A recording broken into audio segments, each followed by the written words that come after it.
దాదాపుగా కొలిక్కొస్తా ఉన్నట్టున్నాయి.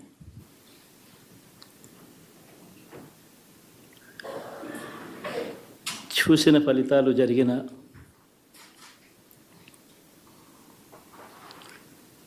పరిస్థితులు చూస్తే నిజంగా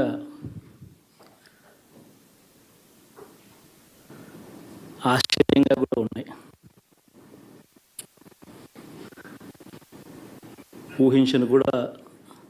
ఊహించలేదు ఇలా జరుగుతుందని, ఇలా వస్తాయని కూడా. But yes,